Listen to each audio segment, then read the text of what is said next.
Welcome to Grad-post. I'm your host, Brian S. Mitchell, and we're here to talk about life before, during, and after graduate school, and whether an advanced degree is right for you. I'll draw upon my experiences as a graduate dean and research mentor, as well as my network of students, colleagues, and experts to bring you the most complete information on graduate education that I can. Today's episode is different in two important ways. Though we will continue with this season's emphasis on preparing your graduate school application, today's topic is most relevant to prospective international students.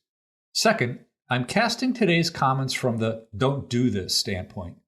I try to be positive in my podcasts and would prefer to tell you what to do rather than what not to do, but there's no way to spin this topic in a positive light. I'm talking about the practice of sending email inquiries to faculty about getting into their graduate program.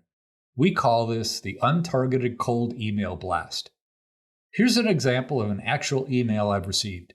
It's been edited for brevity with identifying information removed to protect the sender's privacy. It goes like this. Respected Sir, I'm from Pakistan. My bachelor's degree in chemistry was completed with research and my cumulative GPA was 3.55 out of 4. I looked through your profile and it made me extremely pleased to know that your research interests are closely similar to mine. If you would accept me into your research group, it would be a wonderful chance for me to learn more and improve my abilities. I promise to keep your research group's decorum and put in a lot of effort. My resume and transcript are included in attachments. I would be very grateful to you if you will examine it. In case of any query or further processing, feel free to contact me. It's a lovely email, and for an assistant professor receiving one of these for the first time, it's downright flattering. But after decades of receiving dozens of such emails each day, they lose their novelty. Prospective students are clearly getting advice from someone that this is an effective and acceptable practice. It's even being propagated online with advice on how to best cold email with posts on LinkedIn and Reddit. It's being promoted to international students in particular by their friends, faculty, and third-party placement services. Their purpose is well-intentioned and understandable. These prospective students really do want advice on how to get into the program. The messages are generally well written and honest, but they can also be overly effusive, with typical statements like this one. I cannot help but express my deep fascination with your exceptional work. Or they inquire about openings in the research group. I was hoping you might tell me whether you are planning to take new students this coming year. I would also be interested in any other information or advice you have. For your consideration, I have attached my CV. Some of these emails are targeted, meaning the salutation is to me personally rather than a generic "Dear Esteemed Professor," and there is some reference to the area I work in with comments citing specific scholarly products. At least the sender looked at my webpage. But regardless of whether the inquiry is targeted or untargeted, sincere or flattering, these types of inquiries present a problem. How do I respond, if at all? Here are my options as a faculty member.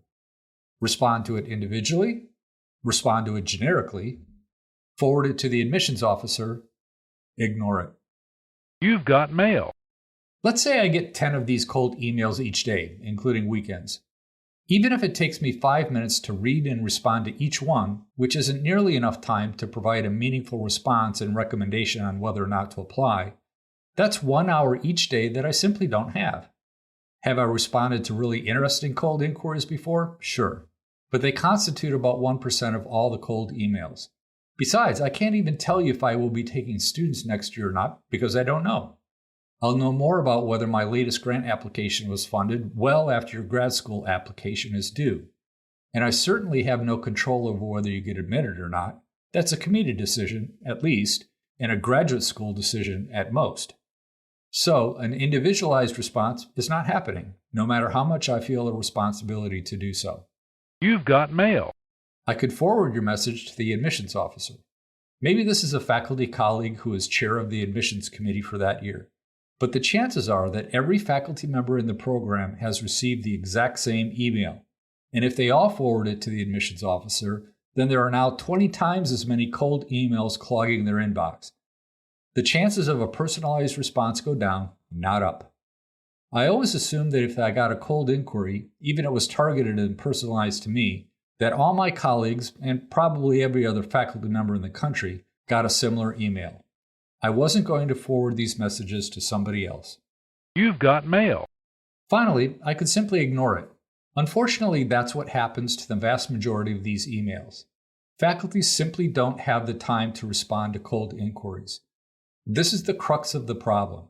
You may think that you are sending a detailed message with a resume and accomplishments that set you apart from all other cold inquiries, but the reality is that the volume is simply too high for that to happen.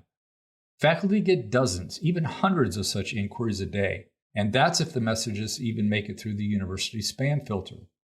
The sad truth is that your message will probably never be read. You've got mail. What I ended up doing out of sense of professional responsibility and the recognition that this person really was sincere in the desire to come to our university was to send a generic response confirming receipt of their message and encouraging them to apply with a link to the online application. I had a draft email already set up that I would cut and paste into the reply. Am I cold and uncaring? Maybe. But I also have a responsibility to my current students to make myself available to them. They come first. This isn't just a personal rant. When I polled some faculty colleagues on topics I should cover in my podcast, this was the most common response. It's not that it's an increased workload for them. That shouldn't be anyone's concern but their own.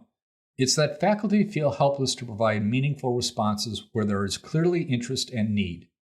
In fairness, I should say that in some disciplines, the email inquiry is acceptable and in a few very limited cases, necessary. In some of the humanities and social sciences, one way to get into a graduate program is to have a faculty member endorsement. In other words, the faculty member does indeed screen potential applicants and may recommend someone for admission based on their background and interests, an invitation to apply, if you will. Without a faculty endorsement, a cold application may not even be read. But these instances are exceptions rather than the rule. The fact is that many programs simply admit the, quote, best students, irrespective of who they might want to work with, then make advisor assignments after starting the program. Listen to episode 2 on selecting a mentor for more information on that process. Regardless of whether a cold email helps you get a foot in the graduate school door or not, you may feel compelled to send these messages, if for no other reason than they help motivate you to pursue your advanced degree, or you simply feel like they can't hurt. With that in mind, let's shift from what not to do to a more constructive, here's what you should do. Here are some suggestions for what to do with your inquiries. Seek an introduction. This is most likely one of your undergraduate instructors and someone who may know the person you're writing to. It might be your undergraduate research advisor. See episode 16 for more on that topic. An email that starts with, on the recommendation of so-and-so, carries a lot more weight if I happen to know and respect so-and-so. Maybe you had an opportunity to meet this person at a conference or an invited talk. Lead with that. It's much more personal. Limit the number of email inquiries you send, especially to a specific department or program.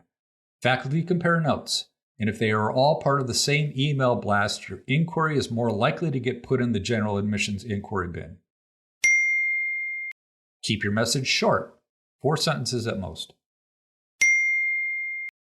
Don't attach resumes, CVs, your undergraduate thesis, a video of yourself, or anything else for that matter. It simply increases the chances of your message getting caught in a spam filter. If this information is needed or wanted, it will be requested.